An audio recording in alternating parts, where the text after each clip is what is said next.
GM for the evening. We are playing Star Wars Age of Rebellion, a little campaign that I wrote up called Galactic Youth that I have been absolutely trying to abuse my two friends here with, and hopefully they're finding it entertaining and getting a chance to jump around and do a whole bunch of Star Wars stuff. So lately, guys, I know that a lot of people are probably tuning in for the Star Citizen streams that I have been pushing out. However, again, this is our foundation. This is who we are at our core. I just happen to be in love with Star Citizen and have the time to stream it, so I'm going to stream it. So, that said, feel free to drop us a line in chat if you want to drop us a line in chat. We won't be interacting with chat like we have been on our Star Citizen streams. However, we come to a break or something along those lines, we'll try and BS back and forth with you here a little bit. But let me introduce my players for those that have never met them. So over here at the top right of your screen on the stream, you're going to see Rick, who is playing Moringa. Would you like to describe Moringa for us, Rick? Oh man, Maranga. Man, he's a Nautilus. He's young. He's a little impetuous. He's kind of ticked off right now, and bored. Wants to just get his feet wet and go do something radical. So he works. His parents have a seafood shop, and he's looking out for the other restaurateurs on Coruscant too. So he's also been, if I'm not mistaken, a little bit on edge lately with some of the stuff that he's been getting dumped on with. That is true. That is true. So with that, let's kind of kick back over. So down at the bottom right-hand side of your screen, I've got Percy, who is playing Aaron. Would you like to tell us a little bit about Aaron? Aaron is a force-sensitive orange-complected Twi'lek with red markings across his leku. He has a weird relationship with a force-sensitive officer in the Empire. He also has a strained relationship with He touched him in funny places. with the leader of the rebellion, and He's got a special visor. He does have a special visor. He's got a strange relationship with Moringa, who probably kind of accuses him for the death of their friend. Really, Aaron's kind of a lone wolf through and through. He's just kind of trying to figure out his way to get back at the Empire for the things that happened in our first episodes. So you should go back and listen to those if you haven't already. Chewie! So, Stick around with us tonight, too. Aaron reminds me of just a survivor. He will do what it takes to survive. Absolutely. He is a conniving little twit who will do anything it takes to get ahead and to survive. Right. He looks out for number one, and that is it. So and it's hard to remember that these characters are like 14 and 15 years old, because hard as I might try, I don't come across as 15. Right. So, and again, the campaign's name is Galactic Youth, and for those of you that may have never seen it, we are playing Age of Rebellion. It is a role-playing game, so that is where we are at this evening. So let me keep my GM screen over here to the side so that I have some quick references when I need them, because I need to, hurt you guys badly tonight. Oh, did I say that out loud? Oh, man. Yeah, I'm looking forward to it. Okay, I'm not good. comfortable with that. Good. Hey, so what is our Destiny pool sitting at, bud? So right now, We got 25 light side points. no, good luck. Good luck with that. So you guys have 2 light side points and I have a dark side point to use. So let's see if we can jump in on that and actually have that play out where we can use them. Okay? Yeah. So last time on Galactic Youth, normally we have a different intro. It's been a little bit of time. It's been about a month since our last stream. So I'm going to kind of give this little recap. Our players decided after performing a mission where they lost a very good friend, a member of the party, his name was Thuy, that unfortunately they came to some very severe disagreements with the rebel command on Coruscant during the uprising after the Emperor's death. So when that took place, Aaron hit some very dark moments during some of those escapes, and Moringa was kind of into a crowd. Moringa kind of found himself in kind of this identity crisis of he's really angry with with the Empire. Now he's really angry with the rebels, and they kind of Aaron. and Aaron. So they're really kind of out of control and going in different directions.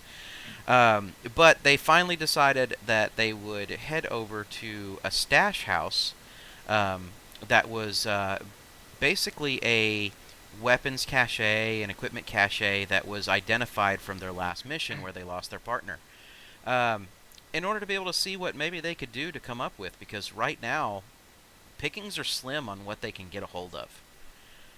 So now, the was it the Crimson the Red Dawn Crimson Sun here? Black Black Sun. Sun. Black Sun. Sorry, I got a couple different names all running through my head for a couple Fine. different things. You watched Rogue One the other day. It's fine. Sure did, right? Or Solo, one of the two. Yeah, it was Solo. It was Solo. Yeah. All right. So the Black Sun here owns this particular facility, or the thought is that they own this particular facility, and our PCs are about to engage in some thievery. Espionage is how we'd like to say it. You would like to go with espionage. Maybe. Or we could be like brave Sir Robin. Well, we shall see.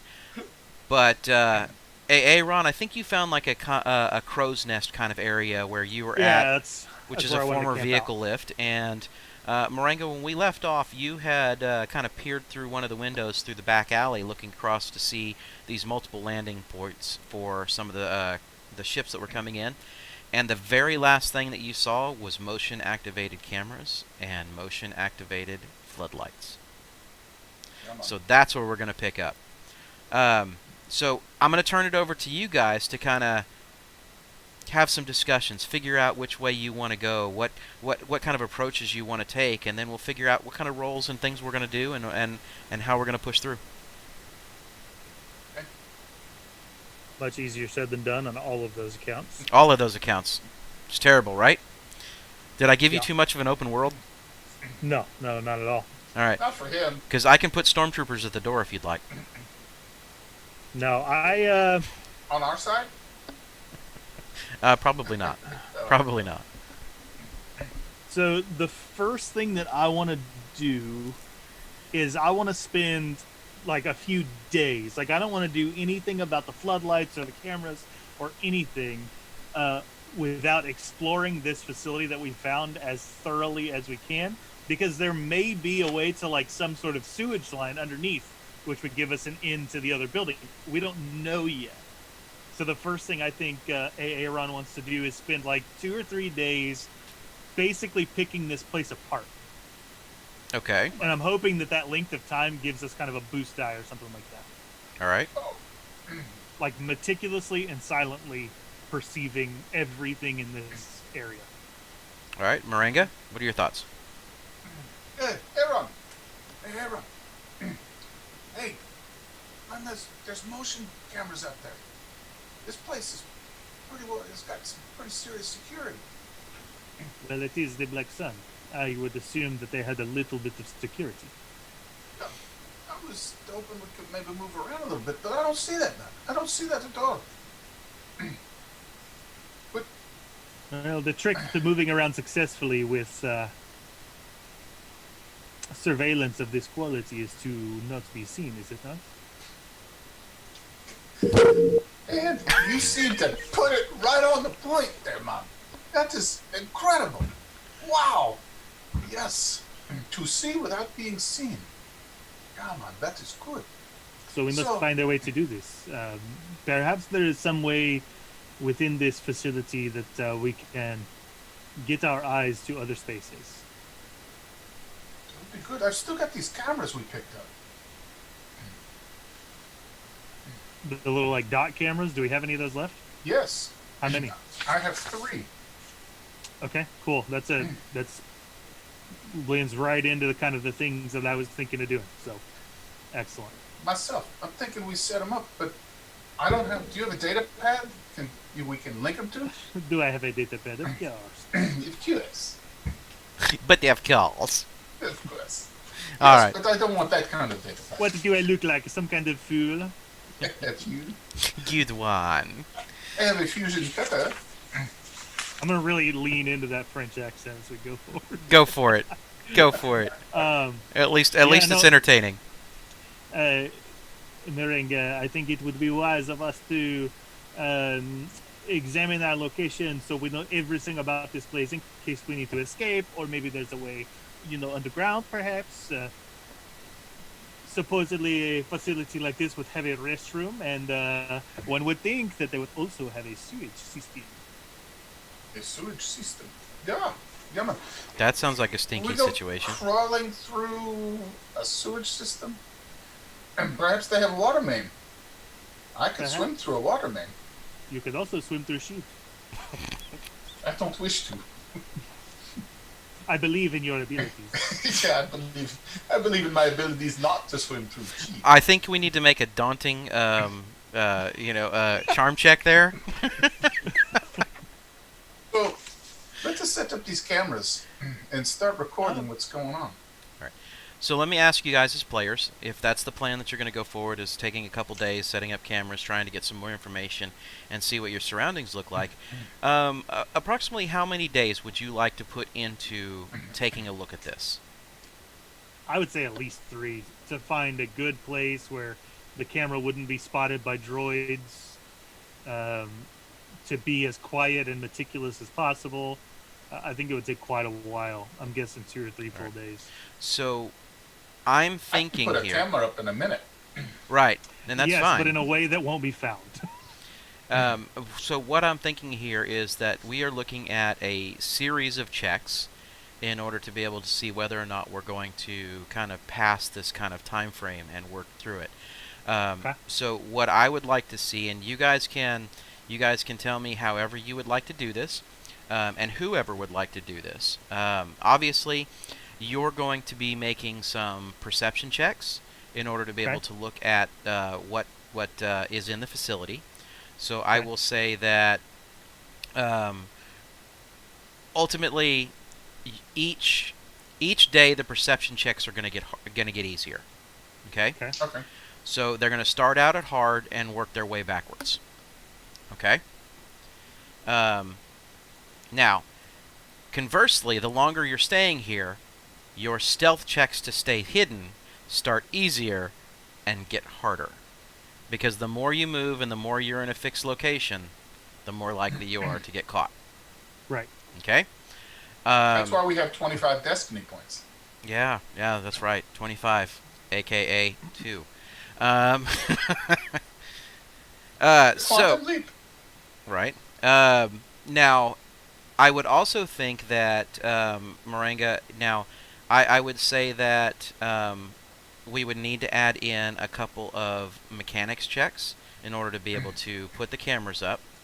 Now, what I will say is, for every time you guys pass a stealth check, it will give you a boost to being able to put those cameras up hidden with your mechanics check. Okay. All right. Now the mechanics check, I will be rolling on my side as a straight player versus player to see if there's a challenge or it's noticed. Okay. Okay. I'll just kind of give you that as a heads up.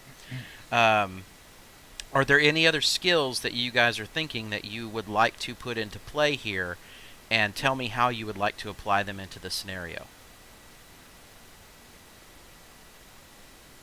Well, see, my charms. I'm totally freaking kidding.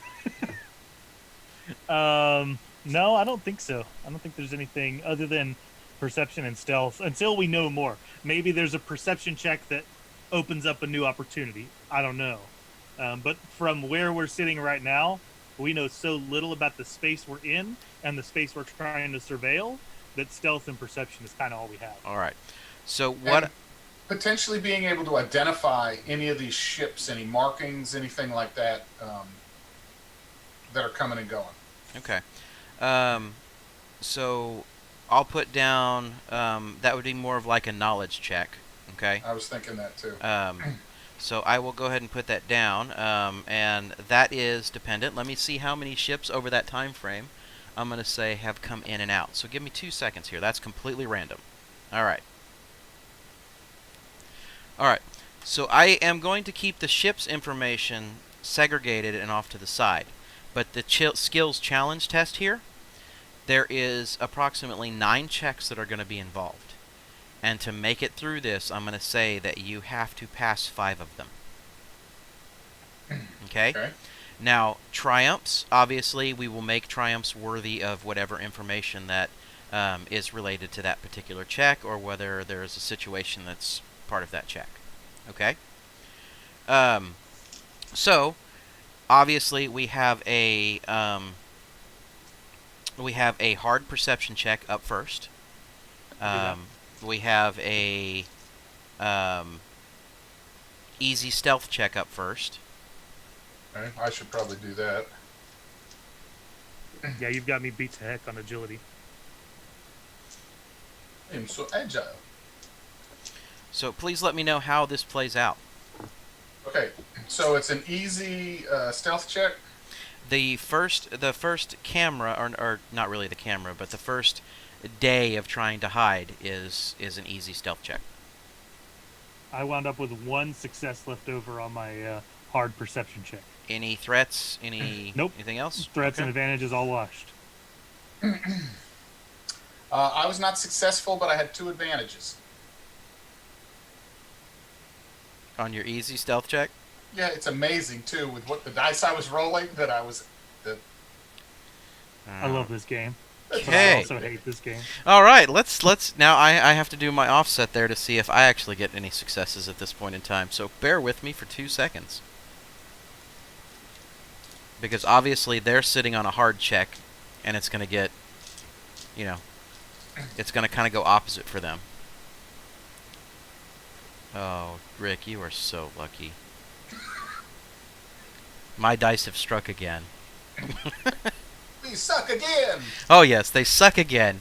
All right. So obviously, with that statement, my counterparts here, the droids that are in and out of the facility for the first day, they do not see anything. So I'm not going to give you a success on that, but they just have not found you. Okay? Because obviously that was not a successful check. Now the 2 advantages.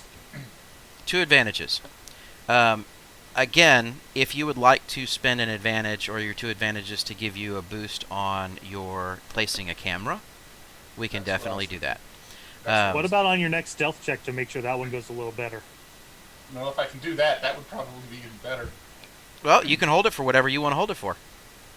Yeah. All right. We need to pass these checks. That's fine. So you still have an opportunity if you would like to place a camera, which will be a average check.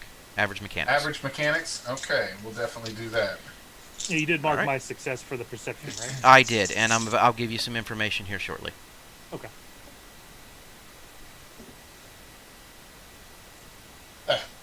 Well, I was successful with 2 triumphs. Okay. So what I'm going to do is He give you... tosses it and it lands on one of the droids that's walking back and forth. No. No, that would be too easy. What I will So say...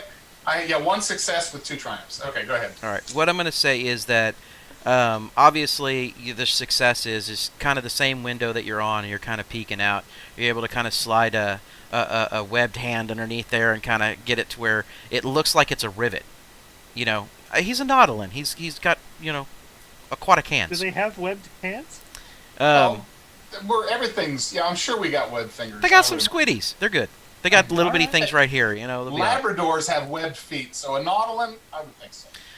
So All right. We know that basically- Rick's the dog of the That's group where I go now. with that. it's just enough. Rick's our pet. Yeah, it's just enough where he can reach under there, and he takes the camera and he pops it out on the window, and it looks like an old rusty rivet. So you've got a really good overview of what's taking place sitting out there in that back alley, and you can see the comings and goings. So along with that, we do have one more check that we need to do. During this time frame, I'd say this is probably the first day. You do see one more ship come in and out. So I would like, and this is for both of you, if you would like to both make the check, you're more than happy to. I'm more than happy to have you do it. This is going to be either a average piloting, okay, and I mean starship piloting here. So it's either an average starship piloting, Not to planetary piloting. identify the ship. No, or it is a hard knowledge check. So pick your skill. Which kind of knowledge? So that's going to There are a be, lot of them. well, it's basically just a general kind of knowledge here. So, So I can use any of my knowledge skills to make the check. well, what skills do you have currently? I've got outer rim and lore. Go lore will be fine. There we go. And you said Yeah, it's it can't be planetary like a- piloting, or It's not space. It's space Space piloting. piloting. It's Okay. not planetary. And you said it's a hard knowledge check. It would be a hard knowledge check. Yeah, no, I did not. Nope, 2 threats and not a single symbol on my good dice. All right. You know what to do with those threats, unless you want to take a setback on your next roll. Yeah, I mean, I'll take the strain that we're probably going to lose between these days. yeah, probably so. All right, Rick, how did you come out? I was not successful, and no threats or. All right. So you guys did see a ship come in, but unfortunately you were not able to kind of pick out any real details behind it. It just looked like a standard little cargo freighter that came in, landed on the far pad. It's kind of obstructed from your view. However, in general, though, as you two were working your way around the facility, trying to figure out what was going on, you did notice that, again, the catwalks kind of surround this entire location, and it did look like it was an old mechanic shop. So, to reiterate, in the center there is a giant landing claw arm that allows for a ship to be supported and lifted and elevated, things to be done, maybe about the size of a snub fighter. You were able to find quite a few older components, and we're talking like Z-95 Headhunters type of components for some older starships. Just various things like, maybe like one wing. You found maybe parts of, some of the ion drives that exist there. Some electrical components for the cockpit. So you found just a plethora of replacement parts, but they're obviously older replacement parts in this servicing facility. Percy, with what you did when you were up trying to work on the crow's nest option and trying to get up there and to find one of those vantage points where like maybe a foreman would sit and work, what you were able to do is determine that there is still power in this building. Now, it's not fully operational, but you were able to see that there's an auxiliary power that is sitting in this building. And from that, the assumption would be that droids would not notice maybe a few little terminals or things like that activated. Well, that was one of the things I was going to ask. Can I use my mechanics to see if I can take any of these assembled miscellaneous parts to build a bomb? And 2, Absolutely. I'm never going to turn down building a bomb. all right, there we go. And 2, using my computer skills to see if I can access anything on any of these computers. Okay. So to build the bomb, what? All right. So we have a set amount of days here. So what are you going to try and put priority here? Going into the computer systems or working on building potentially explosives? I'm going to build an explosive. Okay. I got to have my priorities. All right. So I am going to set this as with what you're able to find and some of like the little fusion cores, other things like that. I'm going to set this as an average check, and this would be the equivalent of creating a frag grenade. Now, for every additional success you get above and beyond 1 success, we will increase the damage by 3. Are we on day 2 then? We are moving into day 2. Okay, I'm gonna go ahead and make it's an average perception check now. You should be at an average perception, yes. That is what I'm freaking talking about. I was successful with 1 advantage and a triumph. Okay. So So with it's a thermal detonator now, right? no, it's not a thermal. Well, I'm not going to say it's a thermal detonator, but what I will say is that unlike a frag grenade, you were able to create a very nice little pipe bomb. So it will do a base level 12 damage. And it will require a light the light weapon skill. Nice. Okay. Oh, what, to throw it? Correct. Now, if you decide to use it as a fixed explosive, then it will require a mechanics check in order to be able to place it. All right. Now, the blast on it, it will be a blast 10. So the shrapnel on this is going to be rather devastating. Cool. Okay. All right. So Percy, where are we at with our perception check? Ooh, I got 2 successes and a triumph. And I know what I would like my triumph to do. All right. Please explain. I would like to find a deactivated but still operational pit droid. Deactivated but still operational pit droid. Like one of the little disc droids like Anakin had in episode 1. Well, I'll tell you what. I don't think I'm ready to give you a pit droid yet. If you would like to flip a destiny point, I'll say that that's a case. But I think you're trying to He do something flips different. destiny points to name a bartender. Hey. Yep. All right. So you Rick, now we have an NPC now. have an NPC. You have a pit droid. I understand. And Okay, I have a pit droid. You have a pit Perfect. droid. Now let's go into Well, the. you may think you have a pit droid. Probably you found a pit droid that I'm going to own. All right. Let's go. I don't care who owns it. Actually, droid rights, sir. Droids are people too. All right. Now, next we have a mechanics check, which would be a You want to handle that one? average check. No. Wait, would his mechanics like making the bomb not count as our mechanics check for that day? Like if we just wanted to No, it's different from like his not cameras. do the camera? It's different from his cameras. That was a completely different action that was not part of the dichotomy. We have a whole day, so. Okay. Now you do, because we did get a successful perception check. You know, it depends. Would you rather do the stealth check first, or to get the boost to the mechanics check, or what would you like to do? Because you guys have to stay hidden, and this is now an I'm average. thinking that we need stealth. Yeah. Yep. So we're gonna move Don't up. forget your boost. We're gonna move up in our stealth check difficulty. You were average last time, right? No, I was easy last time. That's right. So move it up to average this time. And this is the stealth check. Correct. You do get your boost because of the perception for the day.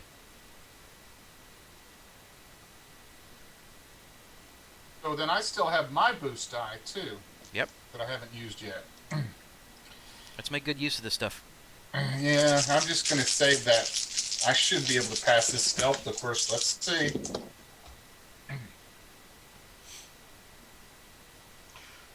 Boy, I had 3, yeah. Anyway, I did have a success and an advantage. Okay. So that is a successful stealth check, and what I will say is that does give you a boost on your mechanics check as well. Again, these are going to stay. The mechanics checks will stay average because all you're doing is using them to place cameras at this point.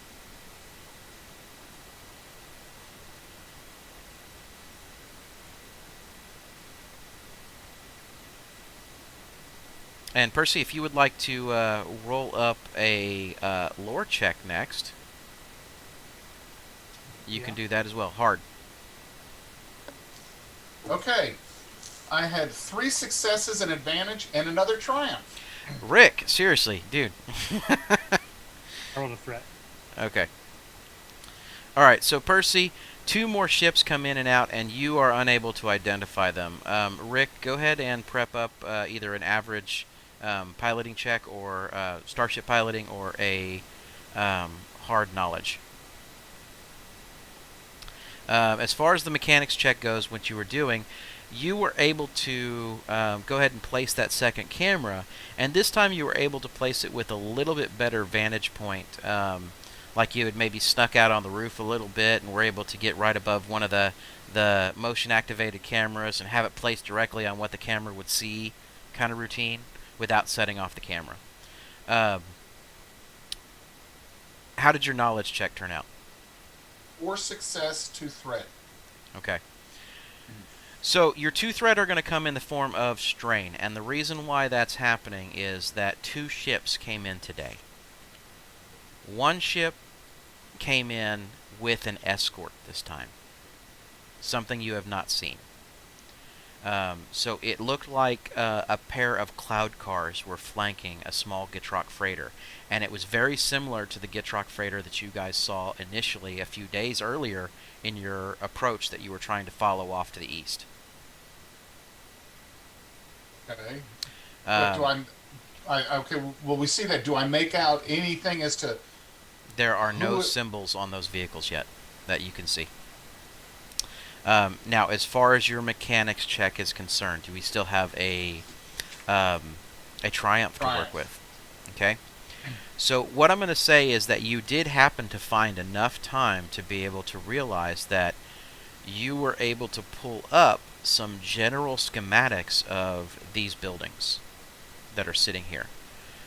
You were able to power up a terminal and just access its local memory instead of trying to access a network memory, and you found some very basic blueprints of what's sitting here.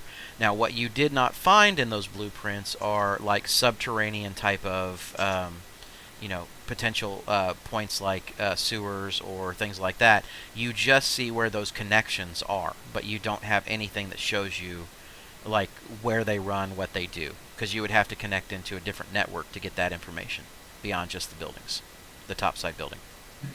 Okay. Okay. All right. So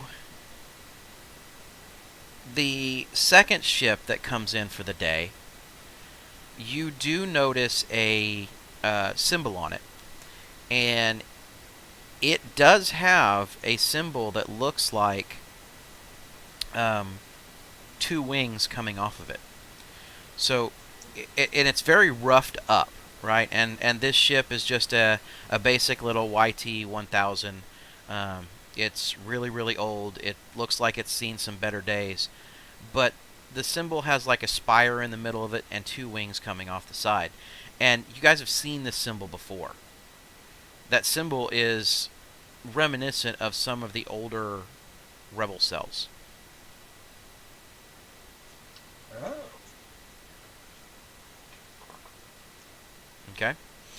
All right. So, moving on to day 3. We still have some rolls that that need to be made. I can tell you right now, you have successfully completed the overall challenge. You have passed 5 checks. Okay? So, That's good news. if you would like to cease the challenge, we can cease the challenge and go back into more of a narrative kind of space, or you can try and pursue additional information. So beyond the pit droid, did I find any like waterworks or anything like that? All you've got is the base information of what Rick was able to show you, and you have not personally explored that Okay. stuff yet.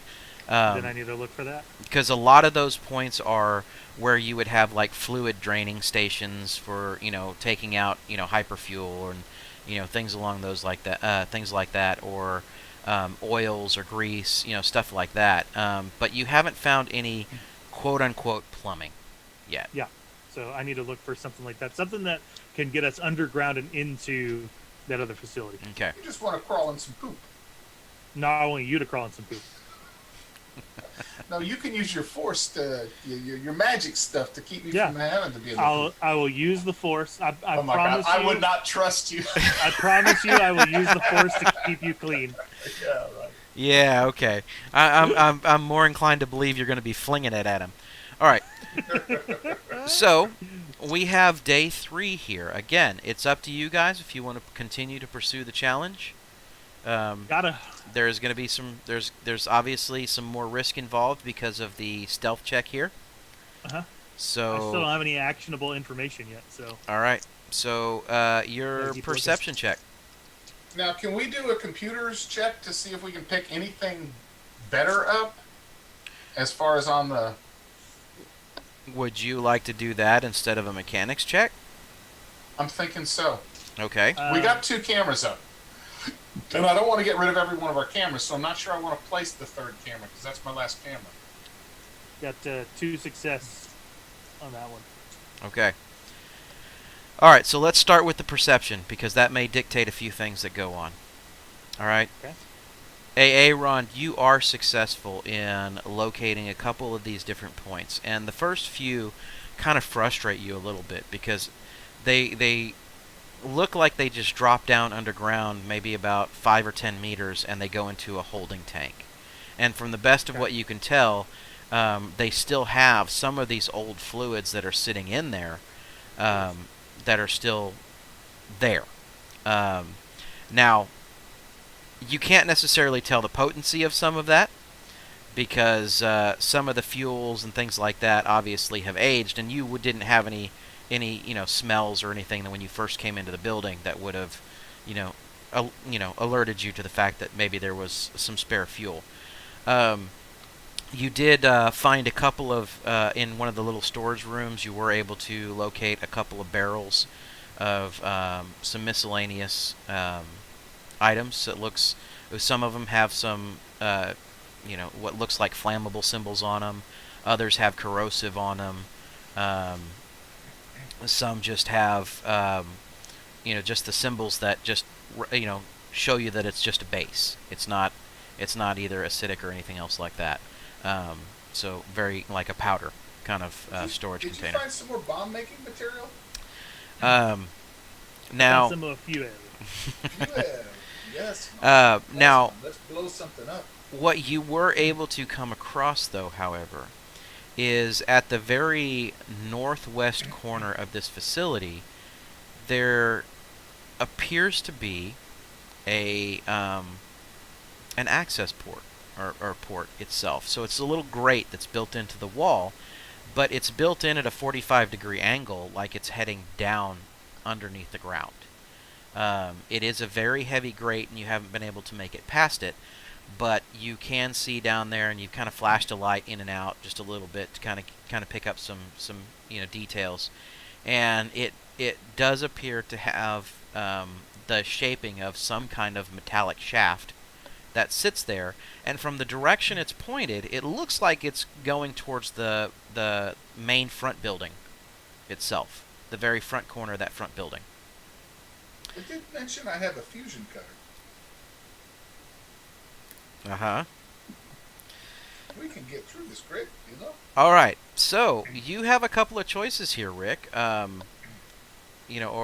should I say Moringa? You have a couple choices.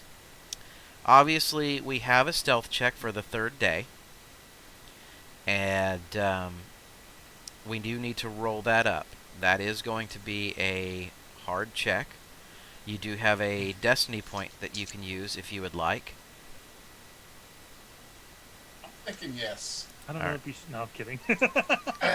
I'm thinking yes. The pool is okay. Not anymore.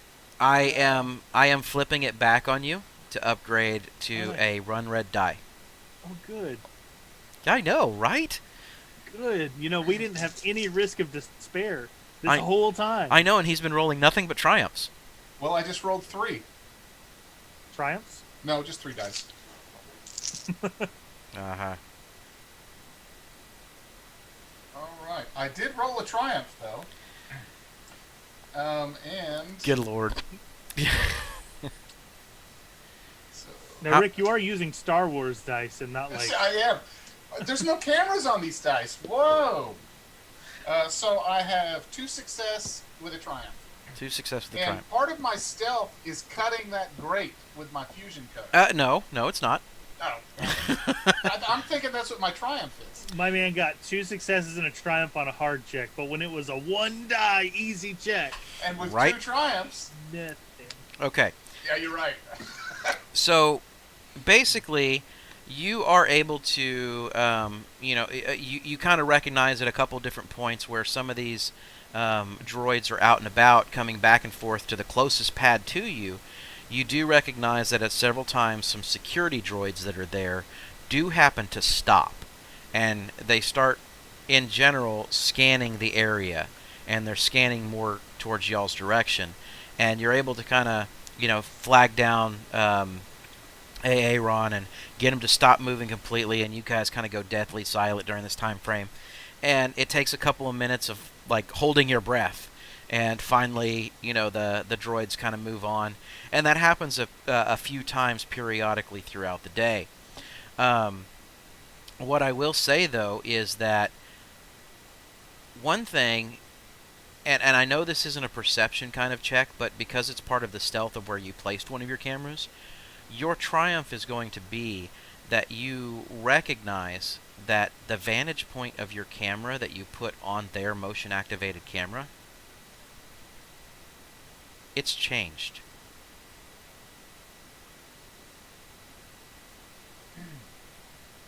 So that means the building's man. Does that mean the building's moving? What I put it on? So this is the one that you had kind of gotten out on the roof, snuck over, and kind of put it on the front facing of the camera outside of the view of um, the actual lens, right? But what you've noticed is instead of it aimed at the landing pad, this particular one that's close to you, it actually shifted more towards the side alleyway that would be between your building and the landing pad. Can I recall what it was I attached it to as to why I think it might have shifted? It was a You camera. attached it to a motion sensitive camera. Oh yeah, okay. And so that means that something moved down in that alleyway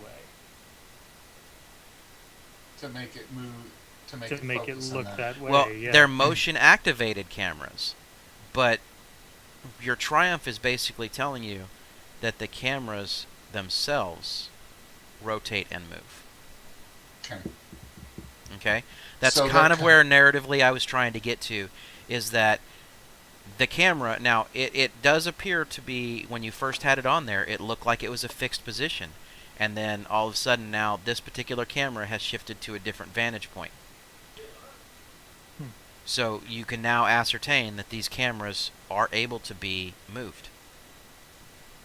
Now the question is, are they moving? Is someone moving them, or do they just randomly change their, focus, their location? So this comes back to a conversation of what would you like to do? Mechanics? Computers? Go try and cut open a grate? What would you guys like to do?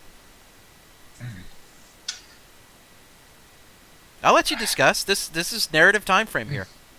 Um, hey, Aaron, so you found some. Can I ascertain more information about the chemicals that he found? Like, do I think they're explosives? Do I think that they're degraded to the point that they wouldn't be explosive? I would have to take a knowledge check on that one. Wouldn't be mechanics? I'm not going to go with mechanics because we're actually talking chemicals here versus a physical repair of something. So But what you're trying to get is what the half-life is of fuel. Makes Right, sense.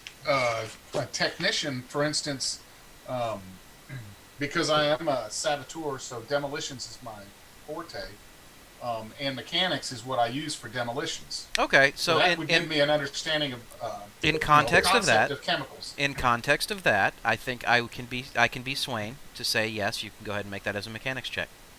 Okay. I think for somebody that has not been classically trained the way you have, that would have to be a knowledge, like a So knowledge what- warfare. Okay. So what is the difficulty? Difficulty is going to be. Let's do this per chemical, right? So obviously there was something that looked like oil, there was something that looked like it had flammable fuel, and something was like a powder that was a base. So which one would you like to take a look at? We'll go with the oil. All right. So the oil is going to be easy.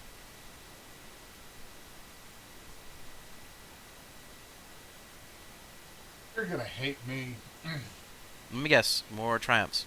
Yeah, 4 triumphs and an advantage. I Dude. mean, not 4 triumphs. 4 successes, a triumph, and an advantage. There's 4 there's a time when I'm going to call BS, right?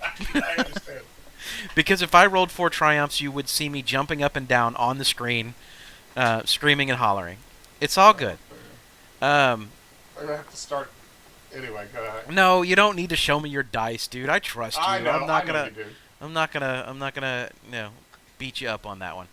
Um, so ultimately, you're able to take and in messing around with this oil, you've realized that it is actually a degraded grease. It was originally more of a solid material, and it's used to kind of pack some of the bearings and movings and mechanical parts that would be associated with some of those older snub fighters. Um, and with your mechanics knowledge, you kind of come to the understanding that this was also used to maintain some ground vehicles. Okay, so you haven't seen any of those components or parts around, but that type of grease was often used to maintain like Clone Wars era ground vehicles. Now, using my demolitions knowledge, would I determine that this could be ignited into a slow, basically a sustained low energy fire? Any grease or any oil has the capability of doing that.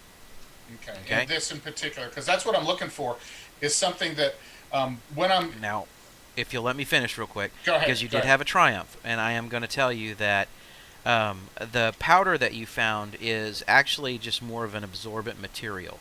It's intended to basically act as a Fire. degreaser and an anti-fire kind of scenario if something were to come up on some of this flammable material. Yeah, I'm Um, gonna get a bag of that. um, by all means, help yourself. Yep. And then the third material, I'm going to say that as you were examining this, again, you kind of maybe found a manifest or something that was telling you what was sitting there.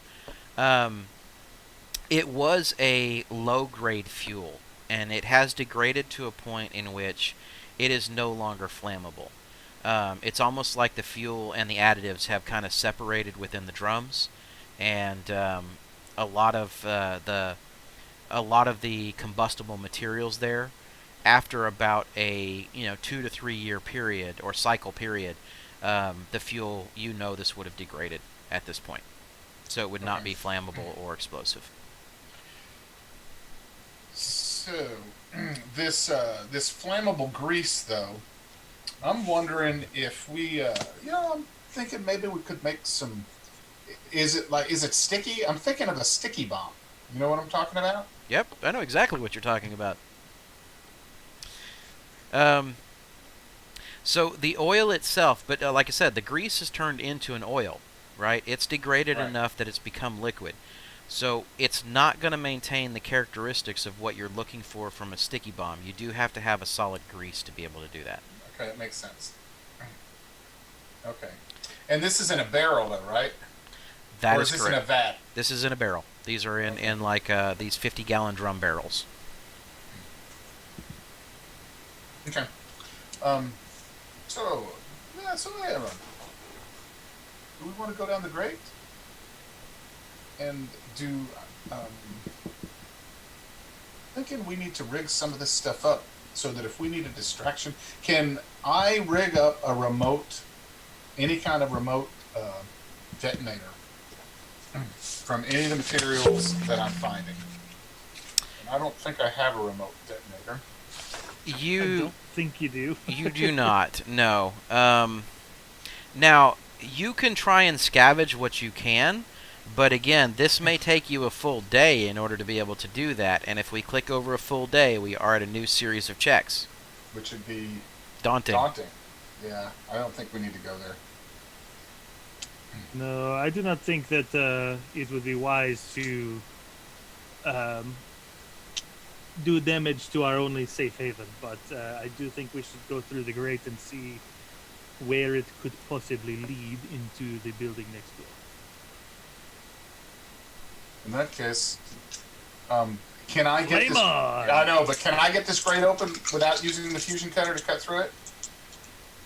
It does not appear to be so. Okay. It is old and fused and seized up. Okay. I'm going to use my fusion cutter. I don't have any stats on it. All right. So typically, a fusion cutter, you're not using it as a weapon. Okay. Right. So that's not something that would be required. I will tell you that because of what you're doing, if you would like to do that as quietly as possible, maybe making a few cuts here, taking a little time, making a few more cuts, then instead of a mechanics check, I will ask you to make a average stealth check. Can I assist him in some way by? I'd rather make a mechanics check. Well, can I just assist his mechanics check by like holding the thing up and monitoring energy levels of the pack so that it doesn't get too... He's not making a mechanics check. It's got to be a stealth check in order to be able to get through this. Now, there That is makes no sense. there is no real check here to turn on a fusion cutter and cut through a grate. If you were trying to use a fusion Okay. cutter to like weld some stuff together to fix a ship, yeah, obviously a mechanics check.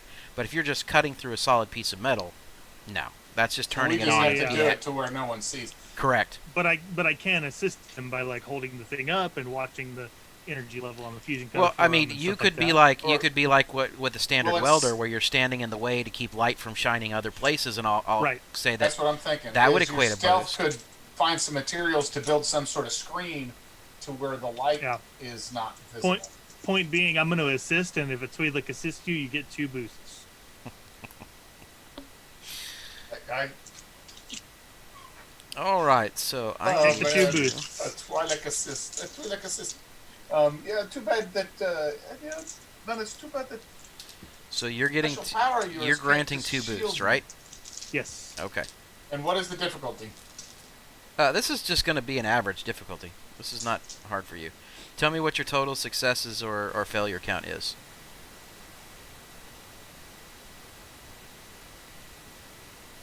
Three success with an advantage.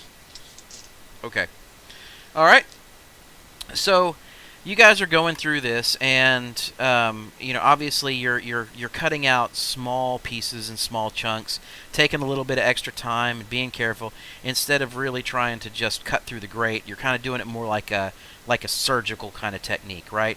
And you're making certain cuts in certain areas that you see look like they're kind of fused and held together, and eventually, I'd say a few hours into this whole process, and you're cutting for maybe 5-10 seconds at a time, and then turn it off, right? And then you wait a couple minutes, 5-10 seconds at a time.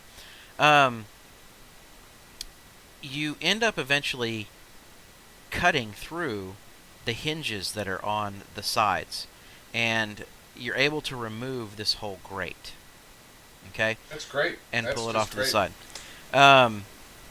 So there isn't any kind of issues that arise during that time frame. Obviously, your cameras show you some of the droids coming and going, some of the security droids stopping, and you kind of like, and you turn off everything, and you get everybody, you get Ron to freeze, and there's no issues along those lines. However, I would like to ask you, what have you been doing with your pit droid, by the way? He is currently turned off and kind of in my pack. Okay. All right. Yeah, we've had him for a day now. Like, I kind of checked to see if he still had power, but I didn't turn him on intentionally. He does have power. It is very, very low, almost like he's in a standby mode, like R2 was. Sure. Could I have rigged something up to charge him up?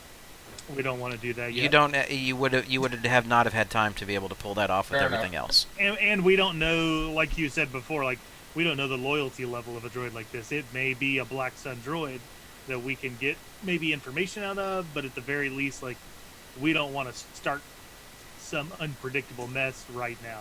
That Right. makes sense. So And again, you make good idea. in front of you lies an open grate.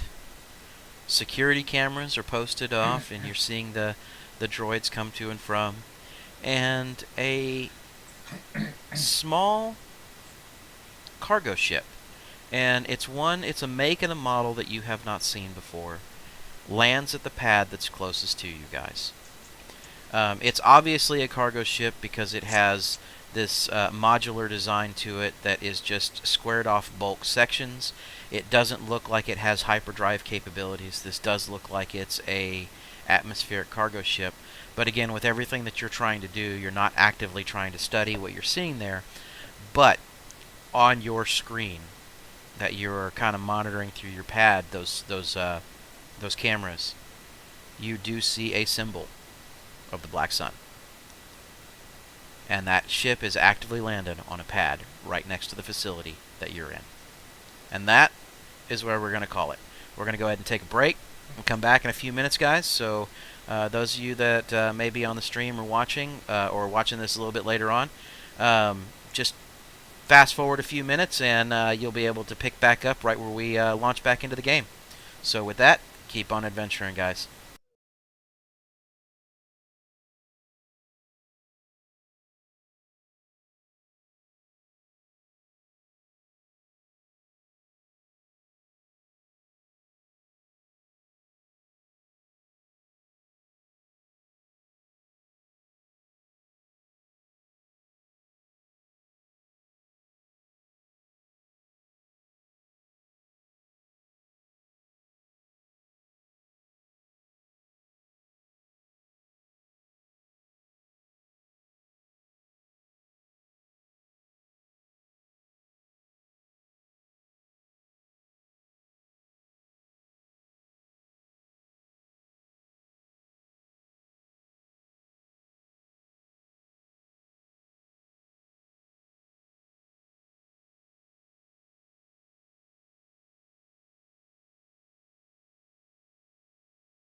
All right, guys, welcome back to Tabletop Nerdcast's Galactic Youth Star Wars campaign.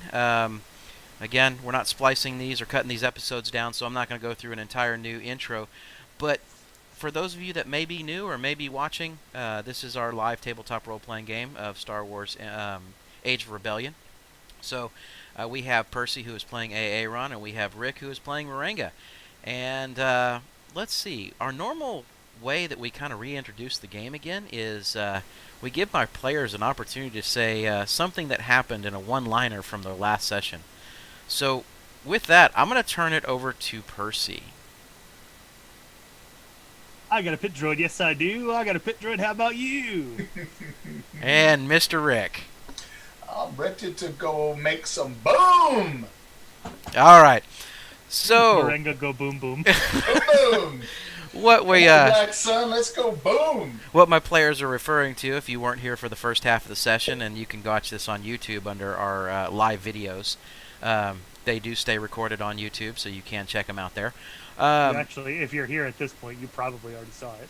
Yeah, but no, there's a couple more people that I've seen that have jumped in and out. So if you're coming in live, I got you. yeah. So you know, I do get a chance to. That's one of these things that I'm learning with the stream. I'm trying to pick up some more of these tools, right? But last time, what had ended up happening is Percy found himself. He used a destiny point to find an old, decrepit kind of pit droid. Did And he say decrepit before? I don't recall decrepit. I didn't say decrepit. I was- didn't see it. you I weren't didn't hear specific. decrepit. I get to elaborate. That's the power of the GM, Okay. right? And Percy's going to remember that next time we play Darkstorm, Yeah, right? I think this power's going to his head, guys. Not at all. And then Moringa, Rick, he placed a couple of cameras around, but he decided he was going to take a day and find some of these electrical components and other things that were around, and he made a insane pipe bomb, is the best way to put it. Triumphs, baby. His successes and triumphs made a not quite a thermal detonator, but a frag grenade on crack. So that's the best way to describe it at this point. So we'll see how that all ends up playing out. But at the very closing scene that we were at, you guys had noticed on your screen that a Black Sun storage and cargo ship had landed on a pad very close to the building that you were in, just pretty much just right across the alleyway. And then you had successfully opened and cut the metallic grate that looks like it's heading down into the lower recesses between these buildings. At this point, I'm going to turn it over to you. What would you guys like to do? Is the grate small? Like we have to crawl? Can we hunt over? Hey, before we go down, I got an idea, man. Let's Hang on, let me get this information. It's before a we- couple. Okay. It's basically about 3 feet by 3 feet. Okay, cool. Now, let's take what's your idea? some of this wire, that's unspool some wire, put this camera on the end of the wire, and send it down in front of us with a camera. Instead of just crawling down there and see what's down there. Do you think they are down here? In the pooper? I don't know. It's a pooper. I don't want to. I don't have a smell camera that can tell me that. Smell-o-vision. A smellorama. I It's created a 4D. giant mechanical nose. It's 4D, sir. It's Star Wars. I'll allow it. No. Okay. You heard it first here, folks. Star Wars has smell-o-vision. Now, do these cameras? How well do they see in the dark? Uh, Did we ever ascertain that? we did I mean, not. We did not. It's just a standard camera. We didn't go into. There's no night vision or anything like that. Okay. So it's whatever kind of illumination is there is what you'll be able to pick up. Okay. Which I'm guessing is minimal in the poop tube. Quit saying it's a poop tube. I don't want it to be a poop tube. No poop tube. I'm not going in the poop tube, okay? I think if we do not take advantage of the Black Sun being in the building to find where the cache is, then we are foolish. So I will go first if you are afraid. Listen, not afraid, but I know you're just saying that to try to egg me on. I may be 15, but I'm not stupid. You're But also not Jamaican. that's right. I'm not. I'm. So I I'm do. I go. rush shaken. You know. I go. I begin to crawl through the grate. All right. I gotta take advantage of the Black Sun actually being there. Like we know that this is a Black Sun cargo vessel. They're probably there to either pick up or drop off, and that's the best way for us to find out where this storehouse is. All right. So you kind of crawl through the grate, and it does. It kind of goes down at an angle, and then it covers an alleyway that you're guesstimating as you're kind of crawling through this. 3 feet by 3 feet. It's still kind of cramped. Yeah. But obviously it's big enough for you to be able to make it through. And you come up to the other side of this, and it's probably a good 20-25 meter crawl through this tube. Okay, and it looks like it's part of an old ventilation system, an air exchange system. That as you're kind of crawling through, you notice that it drops down, and in the center there's another grate that looks like it goes far more down subterranean, and you can see some fans that sit below them, and the fans are not turned on. So that's why I'm saying it looks more like it's an old air exchanger at that point. But as you come up to the other side, you can clearly see that there is some light coming in from what appears to be another grate. This one looks like it's a little bit more well maintained, but there does look like there is stuff that is stacked in front of it, so the light's coming in from the edges of it. That's convenient. I approach quietly. All right. So you quietly approach, and you get up to the end of the grate, and there is a little latch that will allow you to open this. I'm leaving this up to you. You got to tell me what your character's doing. Merenga, did you bring the grease? I thought about that just about 5 seconds ago. So that is a no. No, that is a no. But you got like magic, don't you? Man, you can Go do pick some us. magic. My magic does not grease rusty hinges. Will you go get some grease and bring it back? Are they rusty?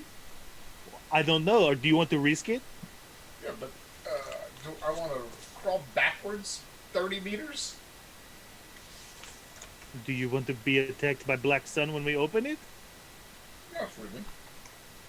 Then we need some grease to make sure. And that's liquid grease. Did I notice anything that was containers back there that I could have put this grease in? There's all kinds of just stuff laying around. That's an incidental. Yeah. Alright. Can't you just magically move it with your mind? Not that far away. I have to see it. So, okay. Then I will All right. crawl my butt back. So for narrative's sake, you get over there, you gather up a little of this grease that's kind of almost turned into an oil, and you bring it back. You got a little like metallic pan or something that you were able to kind of bring it back in, or a cup, and While he's gone, I'd like to see if I hear anything on the other side. okay. Go ahead and give me a average perception check. We've got one. We succeeded with an advantage. Okay. So what you are hearing is just, it sounds like boxes and crates being moved. You can hear the hums of like little repulsor sleds. You can hear the footsteps, what sounds like metal on metal, but it's in a footstep kind of motion. You also hear what sounds like maybe some wheels that are kind of running, and some squeaks here or there, but you're not picking up any type of communication, or you're not picking up any type of talking. Okay. A lot of All right. activity. Yeah, lots of movement. All right. So I guess when Merengue gets back, I have him slide that container up to me. All right. Now, I would have tried to find a bottle too, like a canteen type thing to put some of this stuff in. Also, that's how I would try to transport it. Because I'm thinking Again, it's a explosives. shop. It's a shop. There's going to be stuff where you can, Yeah. small containers. Okay. Just A how no many? oil can? Probably not. But how many of these small containers kind of would you want to try and carry? I'd say I'd probably like- no more than 3. I was thinking 3, so okay, All right. perfect. Because eventually you are going to run out of space that you can carry stuff. I do have a pretty good brawn, so I can carry a lot of weight. But Hey, this is an RPG. As long as we're bumping up the brawn, we can fit infinite amount of things in the little boxes in our inventory. Right? Is Right. that whole like brawler titan concept in D&D that you could lift like 1,200 pounds with? Yep. Yeah. No. Um, The pack mule. so obviously, right, that pack mule build. So obviously he slides that up to you, and narratively speaking, we'll go ahead and say that you grease and oil up the hinges that are there. And would you like to open this grate, or would you like to do it stealthily? Would you like to whip it open, try and jump out, roll, do a shot somewhere? I don't know. What's up? wait till it's quiet. I kind of want to move out of the way, and if we got to back all the way out, then that's fine. And let Moringa see if there are any electronical sensors on this thing before we open. All right, so Now put the back out. No, hold on. Who I was get the all the way one? back there and come back with the grease, and you go, "Oh, let's leave." Uh, Come back hold on. again. Hold on. Who was the one who cried about me trying to get him to go first? That wasn't me. No, I didn't say I That would. wasn't I me? was about ready to go, and you just said, All "Okay, right. go in." So- Okay. long story short, you both back out. This looks like the Keystone Coppers, just in and out of the shaft and back and forth and all over all the place. And Moringa, are you going to go first this time and go in Yes. there and try and take it Yeah, out? man. All right. I'm So- scrolling down. How would you like to go about ascertaining if there is any kind of surveillance around this? I'll look. He's going to use his ocular sensors. So, okay, you look out the same zone, you see some boxes in front of you, and you see light around the edges in front of this crate. Well, I can't I mean, tell whether there's any ocular sensors of any kind. He hadn't seen any like wires or cameras that are around the grate. Or I didn't describe any of the said items, so A no. sensor on the other side that maybe was small and I couldn't see. I'm waiting for it. I mean, my intellect is 2. I hope he sees more than I do. Okay, I'm going to close the. See, if I had some wire, I could put a little camera and some gum on the end of a wire and stick it through the grate around. Well, the now you want plates. wire and gum. Yeah, I do. Or I any mean, we kind can, of sticky stuff. Just go ahead and flip that destiny point, and we got it. That's our last destiny point. Well, it's Yep. okay. We can give them back. Yeah, I know. I love the way you give them back. Actually, you did give one of them back. Oh no, we used it at the same time. Okay. Yeah. Ah, I upgraded you so you wouldn't be on your last one. yeah, appreciate that. That's so kind of you. So Well, I mean, you've already been rolling triumph after triumph after triumph. I think it's fair. It did work This is out in true. our favor, even with the upgrade. So All right. Would you like to use it so that you have said materials? And have found said materials as part of your scavenging? Okay. yeah, There we go. All right. He So found, he found an old pack of gum. no. I found what do they call those little and what do they call those little sticks you use for your camera? The selfie sticks. I found a selfie stick. A selfie stick and an old pack of gum that they took out of the back seat of somebody's luxury cruiser. And I was able to rig the camera on the end so that I can. And a hero and a hero to little camera that you can run with it, right? Or I'm sorry, it's got to be Vision Tech. It can't even be a good quality. It's got to be like the cheap Walmart brand, knockoff that's been here forever. All right. So yeah, I'm just gonna say you rigged that up. Are you gonna kind of put it through the grates and take a look around and see what you can see? That's All right. exactly what I'm doing. Give me a perception check, and based upon what you're seeing, I will go ahead and give you a boost. It is an average perception check, but I am going to upgrade it. So I can get you guys at least 1 point back.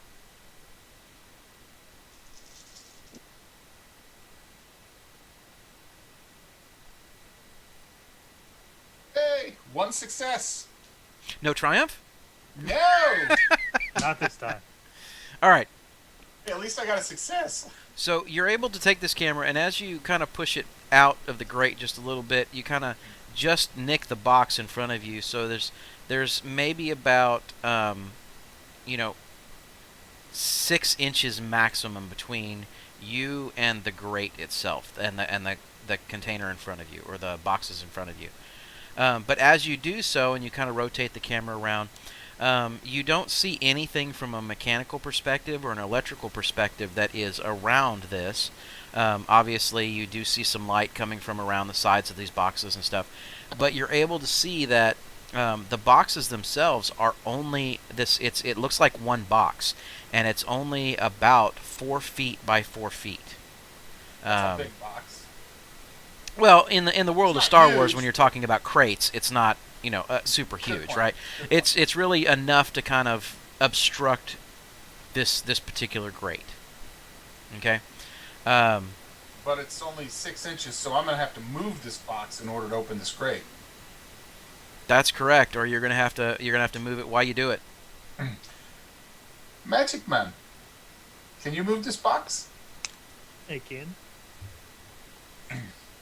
And do I see anybody, anything else? Did I see any droids? What kind of, do I see hallways? Am I able to make out how big the room You don't is? have an articulating arm on this camera here, so you could see the box and you could kind of rotate around, but the box is. Destiny point on this thing. Yeah. He spent the destiny point on the gear and equipment to be able to fashion something, but to create a mechanical arm that he can do snaking stuff with, that's a little different. Snaking snuff. Snag. Making stuff. Oh, we have another decimal point. So, all right, fair enough. So if he can move the box a little bit to where I can just move it. Just move it a little to the right so I can get my stick out a little farther and get a better view of what's going on. I don't think we want to uncover this vent, No, I agree. but I will move it forward so that it is out of the way. Okay. All right. Do I need to roll anything with this force check? No, you don't. 2 light side points. I move it, no problem. All right, how far are you moving it, and what are you doing? Just enough to get the grate open and for us to be able to crawl out. So, like, if it's 6 inches from the wall now, probably another 1.5 feet out. Okay. All right. At some point in time while this is going on, and the crate is actually slowly sliding forward and moving forward, you do hear what sounds like some metallic footsteps stop for a second, and narratively speaking, you stop, and it's kind of this like cat and mouse game. But eventually, you hear the steps walk off, and again at this point, you're not hearing any of the current repulsor traffic or any of like the wheeled traffic or or droids or anything at this point. As you get that crate about another 1.5 feet forward. Hey. Now, Rick, on your selfie stick that you've got, you're now able to kind of lift it up a little bit higher and look up over the crate. And when you do so, what you're able to see is that this is it looks like a large open wing of a storage facility. You do see different, basically like rows, racks, and bins of different layers of storage locations, various crates, various boxes.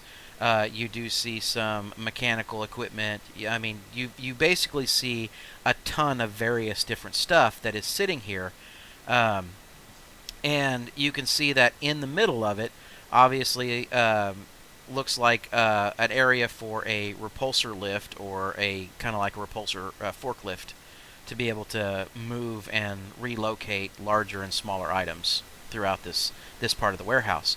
And as you shift it left and right, you can see that this warehouse is probably about the same length as what the building you were just previously in. So you can see from one end to the other end. And what you do see is that at the right-hand side of this, or the south side of this building, it looks like it takes a turn, like it's heading off into another main section. At this point, you are not seeing any movement. You're not seeing any vehicles or droids. I will, however, ask you to do a average perception check for me, please, to see if there's anything else that maybe you do see or don't see.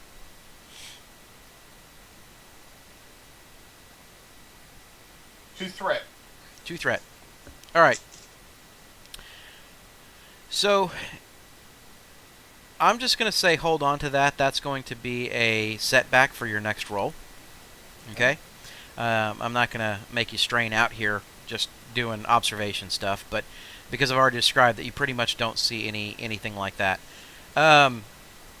So you guys seem to... It looks like everything is pretty clear. Obviously, you've moved this crate out slightly. You've got some storage rows and bins on the side of you. And it looks like when you open this crate, you'll be climbing out onto one of those storage racks. Slowly, I put some grease on the hinges, and I can't fully open the grate. I basically just push the grate open and then squeeze out, or can I fully open the grate? If you fully open the grate, you're going to knock that crate off of the shelf itself. That's what I was looking at. Okay, so I'm going to move out and pull out my ion blaster, because everything we're hearing is metallic, and move off to the side. Okay. To let Aaron come out. Hey, come on. I don't see anything. Okay, so I come out. All right. So you guys, obviously you're on what looks like the lower part of one of these row rack bin kind of things, and you got, crates and other things that are around you. Just a few feet off to the side of you is another very large storage crate that sits there. This one's significantly larger than what was sitting in front of you, and it's taking up almost the entire side of that bin. So you guys are successful at making it out, and again, we don't hear or see anything moving at this point in time.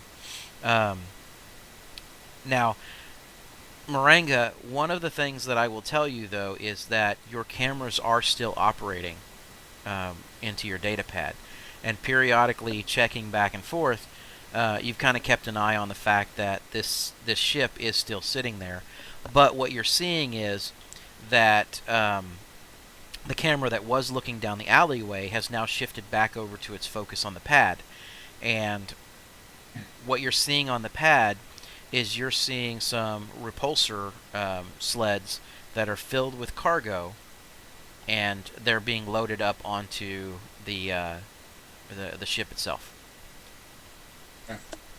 Now, judging from the what we see up top and what we see down below, are we basically below that pad?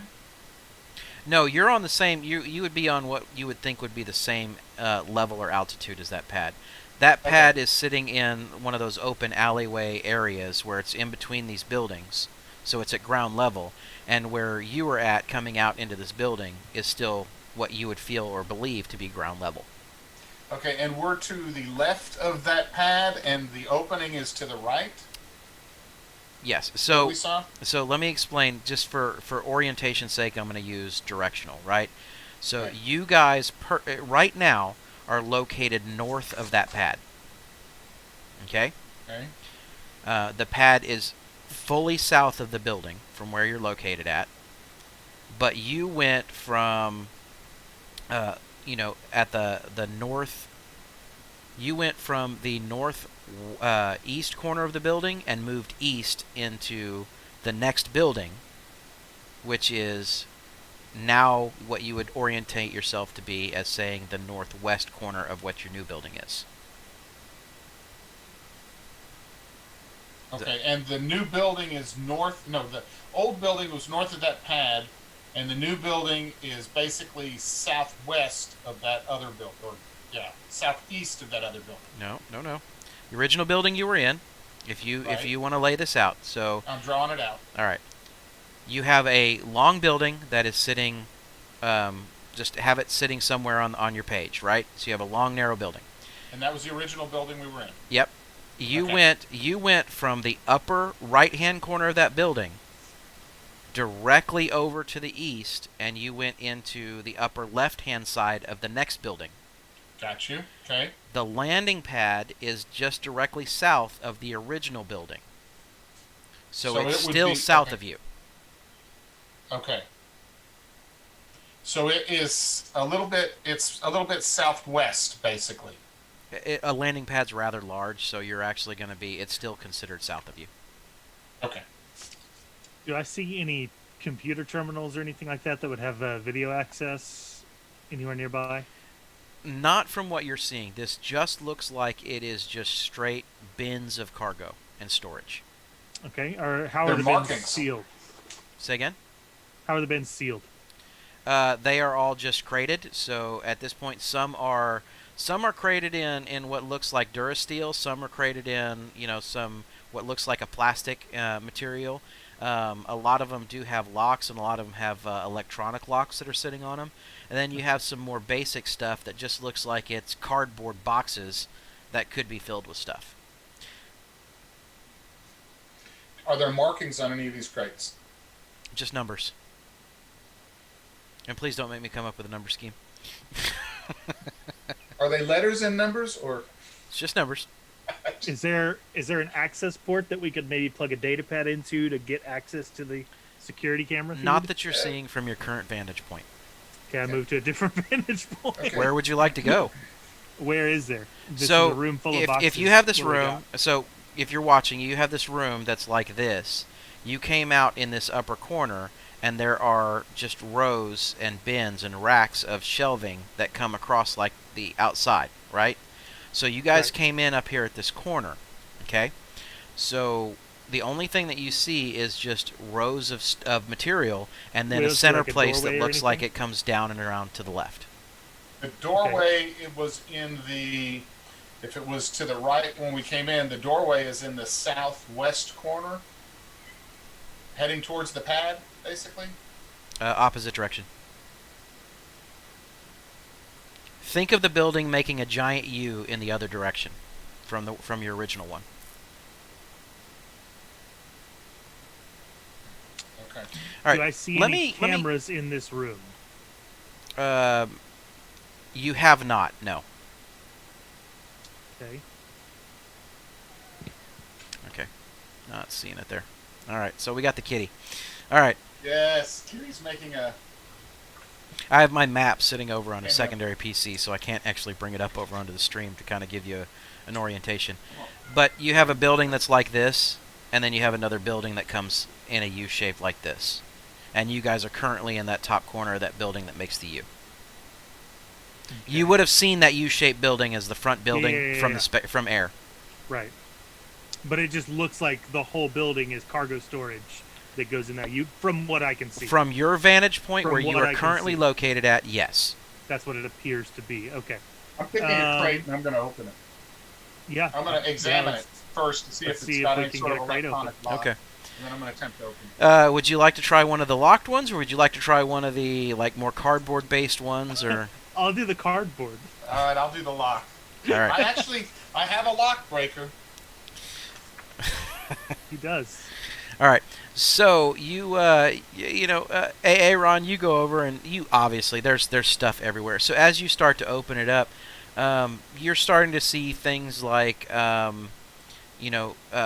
goods, storage, MREs, Excellent. those I'm types starving. of We've been things. here for 3 days. I take a big bite. I toss an MRE to Moringa. Okay, so fair enough, but it's just miscellaneous food goods and things along those lines that you're seeing. Obviously, there's like a few that have like some basic parts into them, maybe some data pads, but none that are even powered that you can tell. So it just looks like a general storage facility for general merchandise, as what you're coming across. Moringa, I would like for you. Obviously, you do have a code breaker, which is going to reduce your difficulty by 1. However, that makes it now an average check. Now, there is, I will tell you, your average check, and I am going to upgrade it, is you will have 1 red in that average check to open. So you now have 2 light side points, by the way. Trying to give you guys back some points just in case. What a generous GM. Well, we didn't have a huge destiny pool, No, so you're I can't fine. keep Yeah. them tied up. Right, for sure.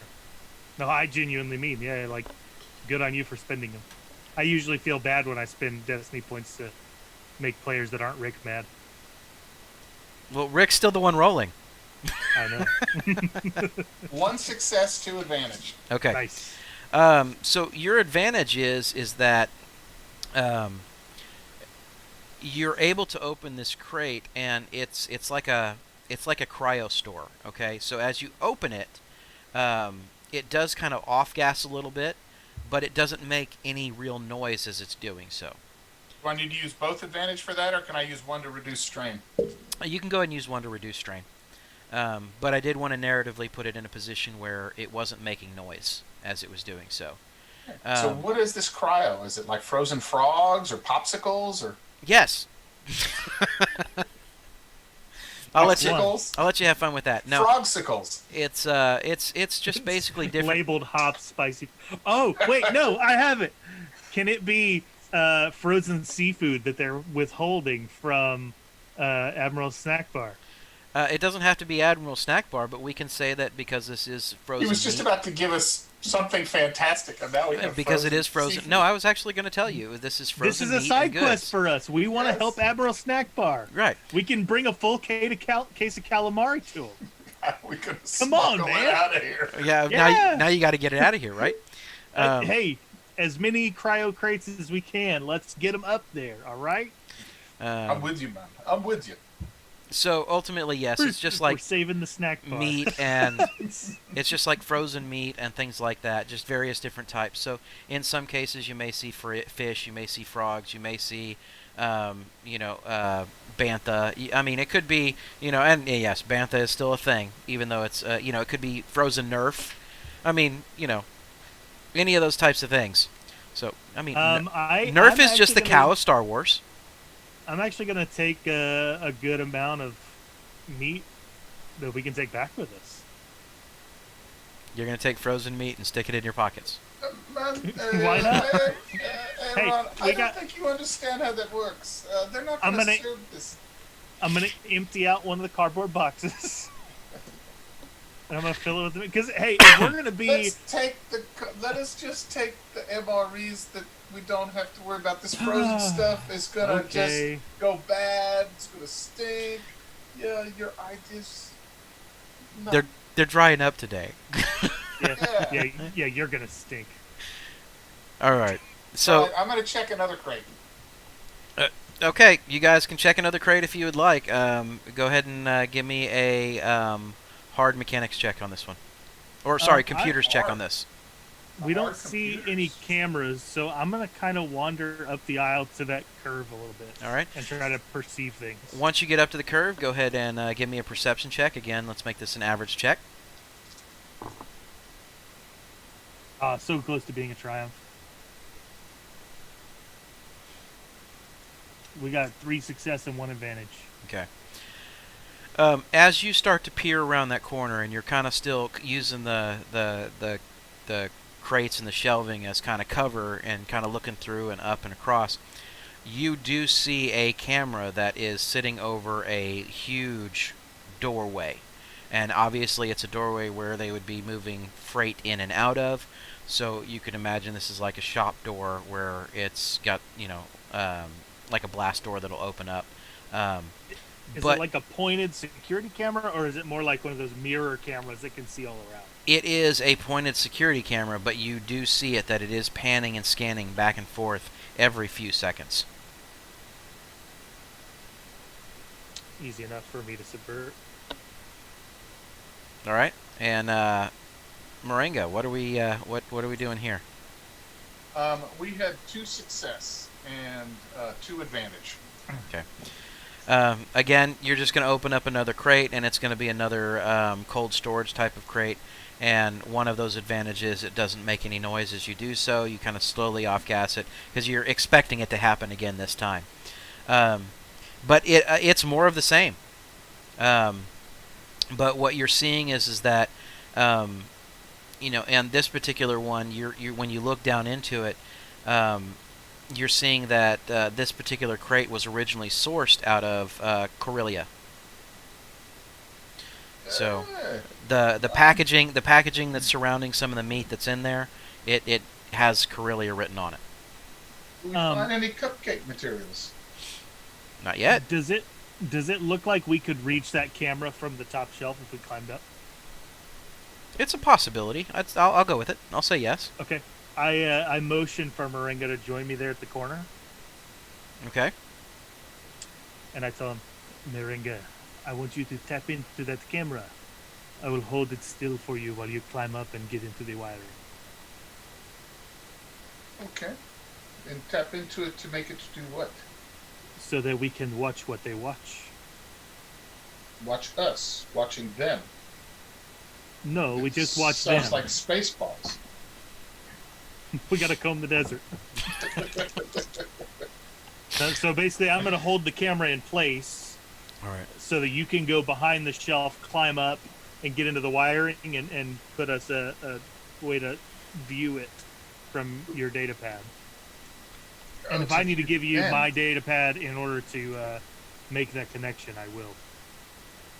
Okay. What I'll say is this: if you expend your final camera by doing a mechanics check and a successful computers check, then I'll say that you're actually able to use your own camera to create a transmitter That's that probably will. I forgot we had that camera.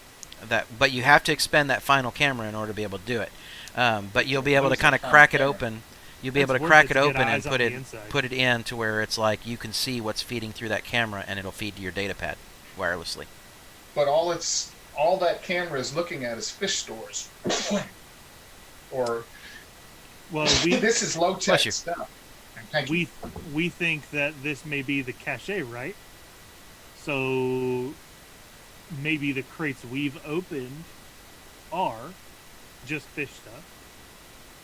But I've already opened crates that have other dry goods, so it's not all the same stuff. Okay. And if it's an illegal operation, they probably have the real stuff hidden somewhere. And if I were think hiding so. something like that, I would have my camera able to see it. Yeah, but you think that's the only camera?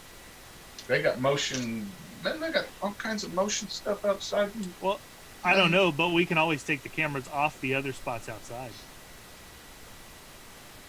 I'm thinking the same thing. When we leave, we take at least one of them with us. And Yeah. you know, let us. This would let us listen to anything that goes on here and see anything that goes on in this front All right. area. So let me see if I got the plan correct here.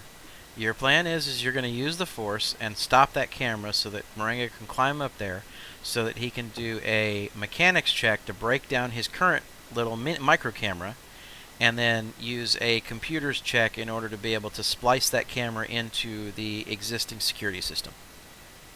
Sounds about right. It seems like a good plan to me. I don't. Maybe it's not. Well, let's do but it. Providing surveillance inside of this space seems like a good move. Now, as part of when I do my computers check, I would like to be able to also send an image that I've recorded from that camera previously back into the camera. What image were you wanting to loop? He's Just wanting to loop. just the generic cargo, some image that this thing has already picked up, so I can put it on a loop to where we can walk past it. Which we've set precedent for Moringa knowing how to do with the previous mission where Chewie died. Yep. Or Chewie. Thuy. Yep. Ooh, All right. Again, if that's the plan, that's the plan. Let's see what we can do once we can roll it out. 4 light side points. 4 light side points. You are easily able to grab this little bitty camera and hold it steady. Or if you want, narratively speaking, you can have it continue to pan the opposite direction, a little bit slower, giving Moringa time to get there. Yeah. I Well, think basically, once he's underneath the camera, I don't think the camera can see him, right? Not that you know of. So I just want to hold it for long enough for him to get under and behind that shelf to climb up. All right. So I'm going to say that you've got it and you've held it, and you slowed that camera when it's at its apex on the or its point its furthest direction, and you're kind of giving it grief, slowly trying to come back the other direction. So he's got plenty of time to get over there to get to the crate and climb up, or to What's the the shelves. difficulty on my mechanics? All right. So as far as the mechanics are, you've been working with these cameras for a little while, and placing them and doing things. So I'm going to say to actually tear this camera down really quickly and open it up is not going to be difficult at all. This is going to be an easy check for you. So,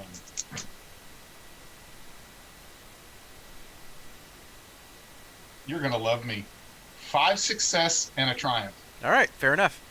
Yes. So you are able to easily get this camera open, right? And it's like you can twist it where you would normally put a battery on there, and the whole back pops off, and you're like, okay, well, I've got this wire and I've got this wire, and I can make this connection. And the entire time that you were doing it, you took your camera and you did this little pan and scan, just like the same speed you saw with the camera, and you were able to record that footage.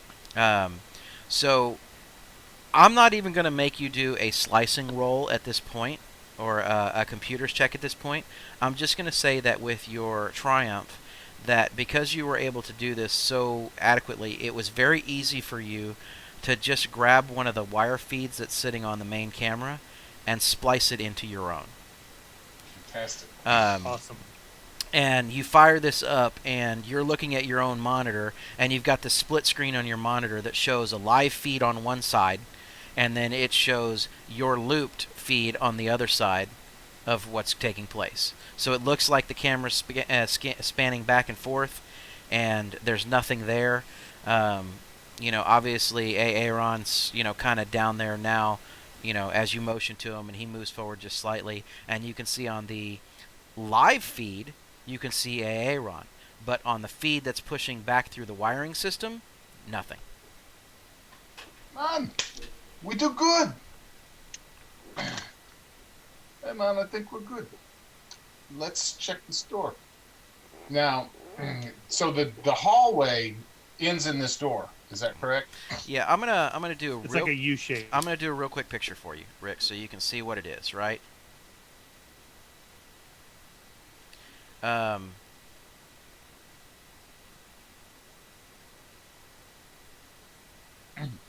Give me a second.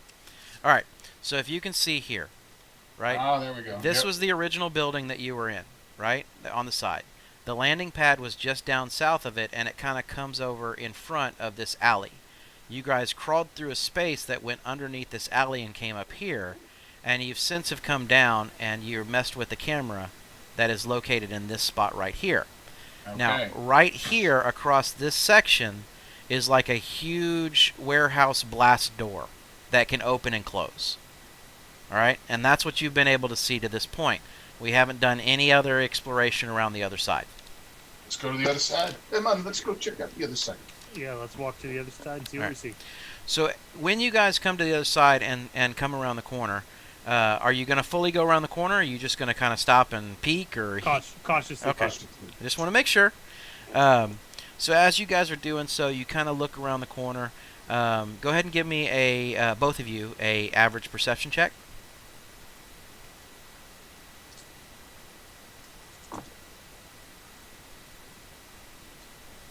Two advantages.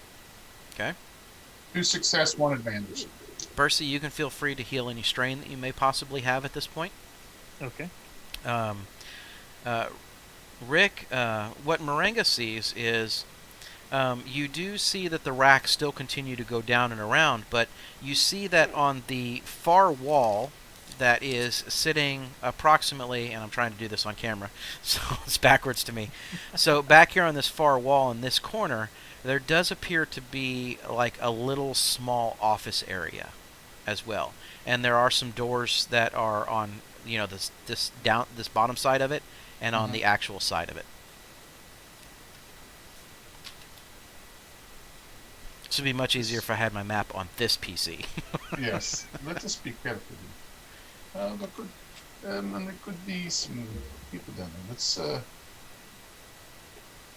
sneak over there. Can you make yourself invisible to people? Only if I know that they are there. Let's But Perhaps I can move to. Is there a window on this office? Yeah, there's small windows.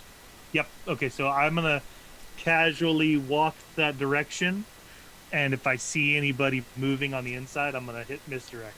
Okay. As you walk up, you don't see any people per se, but what you do see is there is a droid in there, and it does have its back to you because it seems to be plugged into some terminals that are over in this location. Do I happen to know where a power switch on a droid would be? Would you like to make a mechanical check and Sure. identify what kind of droid this is, and then identify where the power switch is? I've got the power switch right here. Moringa, come here. Okay, I move up quietly. What kind of droid is that, and where is the power switch? I was told mechanical checks are necessary. Okay. What do I recognize the droid? Do I need to make a mechanics check or? All right. So what you are seeing is, I'm going to say just because you're a general kind of mechanic, you'll probably have picked this up. You are seeing some type of protocol droid. You are not sure what type it is, but it's obviously not a like an R2 kind of droid or an astromech droid. It's not a labor droid by any means because it doesn't It's look like like a it has the humanoid-style size. droid. Yeah, it's more of a humanoid style, but it doesn't have the standard humanoid head. It doesn't have like a bug style head that you would see on some of those, like the LOM series. So what it does have is almost reminiscent of the Lost in Space droid, where it has that big disc thing Okay. that's sitting up top. Oh. And do I? It's plugged in though. It's actually interfacing with Correct. these monitors, these Correct. computer terminals. It's probably not going to turn around and look at this. It's interfacing with these terminals. So as long as we're quiet, Where is the power switch? to this, other than this ion blaster, where is the power switch? Do I have any idea how I would turn it off? I have a restraining bolt too. Could I put a restraining bolt on it? You could. It takes a mechanics check in order to be able to do it, so it's almost like a struggle when you actually go to put it on an unwilling droid. So it's an opposed check. It is.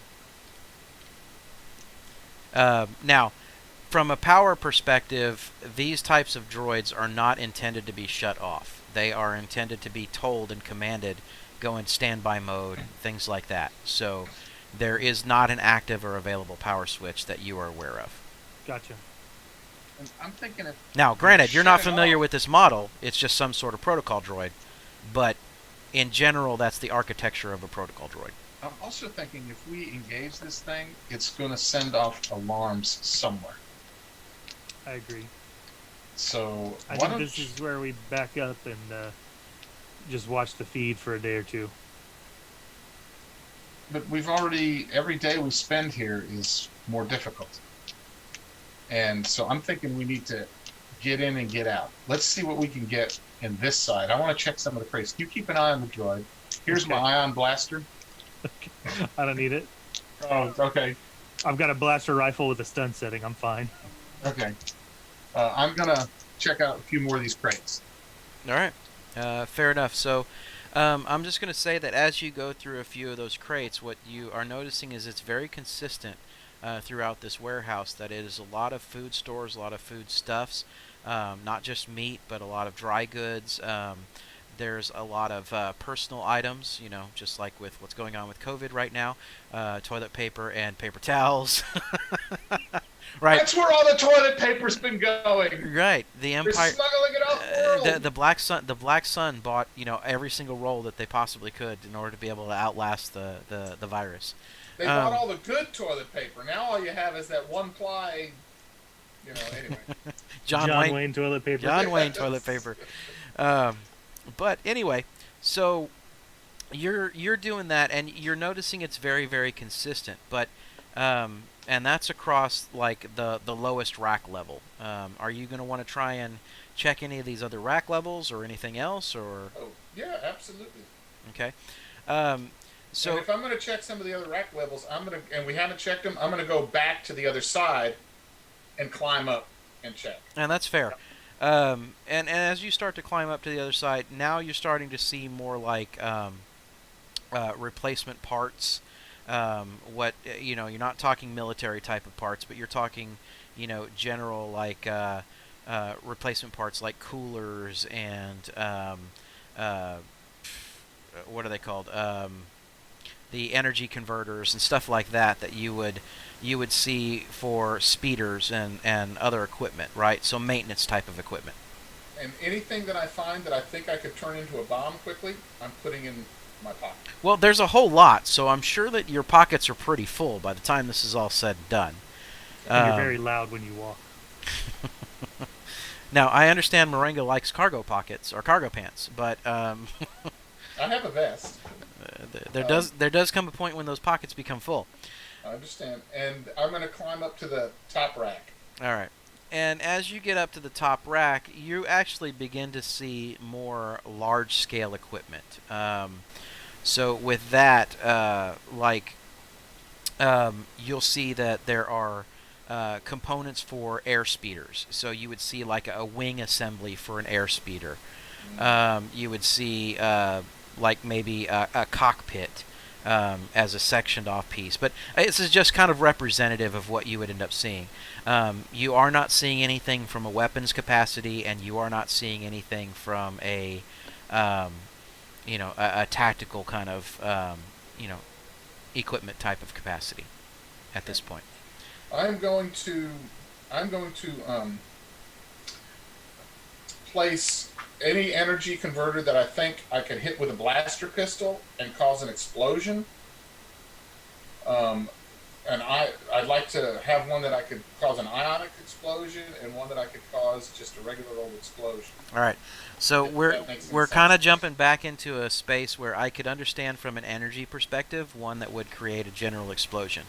But creating an ion pulse, essentially, that's going to require some mechanics and some work around some building and some manipulation. So that's going to take Okay. some time to be able to build something like that. Okay. I'm just looking like a power converter or something that has a built-in. All right, so I'm going to set something near the door, basically kind of try to hide it a little bit, but by the door, to where I can shoot it with a blaster and cause an explosion. Okay. Okay. Now, I will tell you up front, if you're going to use a blaster to set it off, you are going to need to be probably at least just outside of short range. But I will be upgrading the difficulties on making that shot because this is not something that's super huge.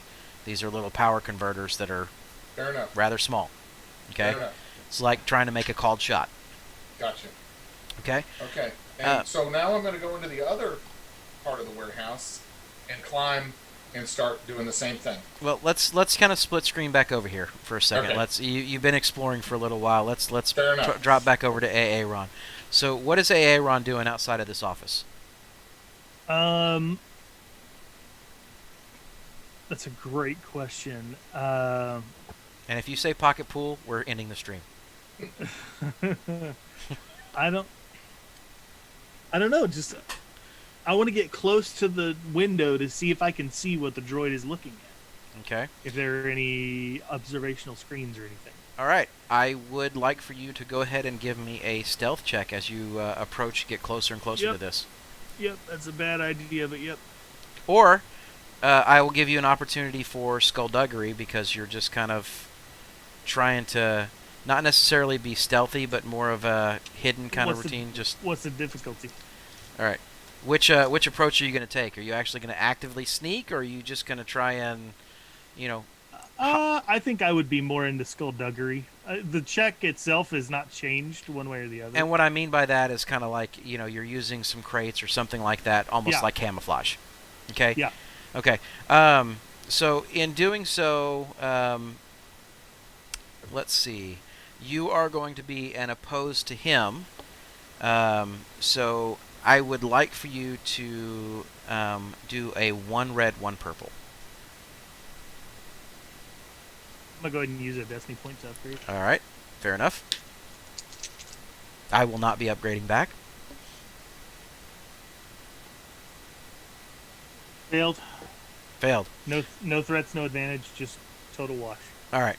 So you're using this crate, and as you're trying to manipulate the crate to where you're like in one of the lower racks and kind of looking around it and using it as camouflage, you end up bumping another crate, and it does send a metallic noise like a ping back through, radiating down these crate areas. And as you do so, you see in that disc that sits on top of his head, you see what looks like little light prongs or fongs or whatever. They start to rotate around to the side, and you see his little actuator arm that's plugged in. It stops turning.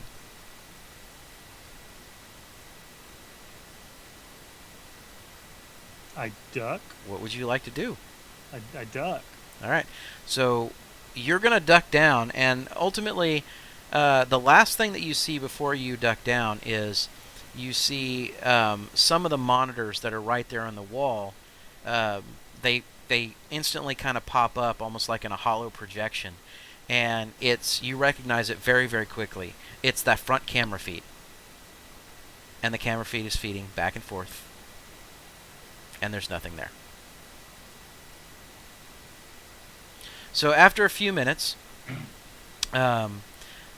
basically what ends up happening is you kind of notice that just out of the corner of your eye, bound from behind the crate, that the camera feed goes down, and you see it turn back towards the location itself, and start doing what it's doing again to maintain some stuff. Now Moringa, this goes on for a little while, and Moringa eventually comes back around the corner. And Moringa, what you see is Aaron hiding behind a crate.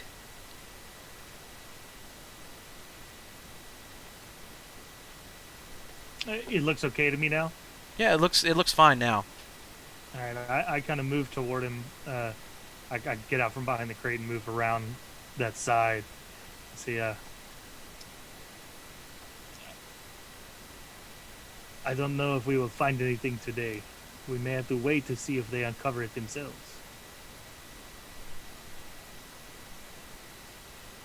Perhaps, though, we can find a perch in here if it would make you more comfortable. No, I think we get out of here. I do want to check the second level shelves in this room real quick before we go. All right. That is your wish. I will wait for you near the grate for our return. That is great. So I placed the power converter over by the door. If you shoot it, it will explode. So just FYI. all right.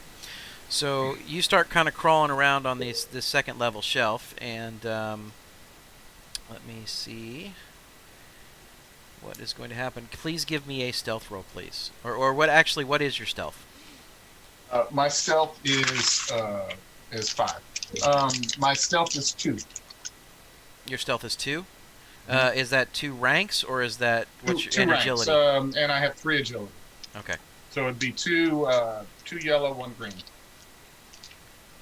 All right, there we go. Okay, because this is actually for the droid to see whether or not he catches a glimpse of you moving around. So it's not a roll that you need to make at this point. Okay. Oh my god, this is just unfair. All right. So the droid. Rolls of despair. No, he doesn't roll a despair, but he did fail in magnificent fashion. All right, out of the 3 negative dice that I have, 6 failures. Jeez. You can't fail any harder than this. Oh, you can 6 despair. failures with that dice? Yes. Cool. So ultimately, at the end of the day, That gives me 6 rounds to move around? What was it? you're nimble enough that you kind of say every single time he would start to, his eye sockets or buds would start to move around a little bit, and you're kind of hiding back in there. You open a couple of more crates and you take a look, and it's very similar to what you were seeing on the other side. Okay. And then you're able to kind of make it back around to the other side and meet back up with Aaron. I just don't feel like we got anything, man. You know, I almost want to go through the door. When I'm moving back around, I'm going to inspect that door and see how hard I think it'll be to open. It's a blast door. It has a control panel right to the side of it. So, I mean, can I just and open up the blast door? You can. That's up to you. If it's a blast door, though, it probably leads out to the pad. Now, judging from the size of the building, and do I think it goes to the outside? We didn't hear a blast door open and close when there were droids in here. They've gone into the U part, right? The door itself leads into the U where the camera is looking? No, the door itself leads back towards the back. But blast doors don't have to be loud and creaky. No, Yeah. but we would have heard something that massive opening and closing Maybe. from the grate, you would think. So, but judging from the I mean, if blast it's door, that silent, then we can open it up and leave. well, that's a good point. We could open it up quietly. Do we think the blast door leads to the outside? Is this building big enough? Could we, from what we judge, and I'm gonna access. That's the blast door. That's what I thought. I'm gonna access my cameras to see what's going on outside this blast door. All right. So as you go ahead and take a look, I mean, it's been a little while since you've gone back to that feed because you've kind of been really focused on what's going on sitting out there. What you end up seeing is that there are quite a few droids. Most of them seem to be coming in and out of the back facility with crates. But on those crates, you are seeing what does appear to be military markings. And which building are they going out of? They're coming out of the building that is directly behind. So there is another building that you can see where that line is that kind of goes back. That's because the U shape is the front, and then there's a back building behind it. And a landing pad on this side and a landing pad opposite down the other direction. And all of the motion sensors are around the landing pad. The motion sensors are all up and down the entire outsides of these buildings. Remember, that's why it caused you such discomfort when you were first seeing them. Are there any other air vents or grates in this other than that one that could lead to other? Not that you were seeing Okay. or have seen. I'll pick up the power converter that I left. All right, Aaron. I don't feel fulfilled. No, and I don't feel capable. I think we need to regroup and decide if we want to tackle this back building. I agree. Okay. So we'll regroup. So we'll crawl back down the gate. All right. And I move the crate back to where it was. Now, as you guys get into the crate and start to crawl back down and get across, you do kind of get a little camera feed that shows up, and the feed that you're looking at, all of a sudden you see that the door itself is opening. And what it is that the door comes straight up and then kind of partially folds out. So you're not hearing anything when it's happening. So you don't know what kind of maintenance has been done on this thing or whatnot, but it is not. It's for its size. You're kind of shocked that you did not hear anything moving through it. And as that happens, obviously, you start to see some of these repulsor sleds come in and out, and the droids that are with them, they kind of come right into that center area where the U would be, and they just kind of park, and the door closes behind them. So they're being stored in this facility. That's what it would appear to be, as if they've already done what they were supposed to do, and they're now locating themselves within the storage facility. Okay. I want a detonator. You have a pipe bomb. Yeah, but that's not satisfying enough. I want a thermal detonator.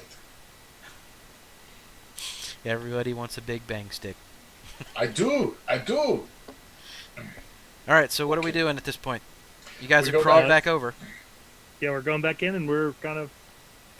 I don't know. I don't know what to do at this point. It's kind of like.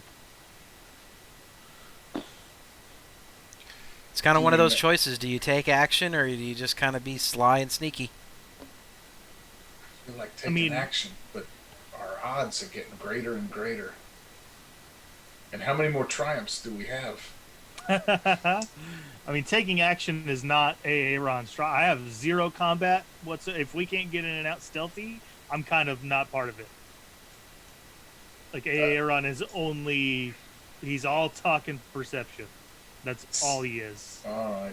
I have move powers, like I have powers that I can do to like help you to succeed in maybe combat, and I can like throw rocks now.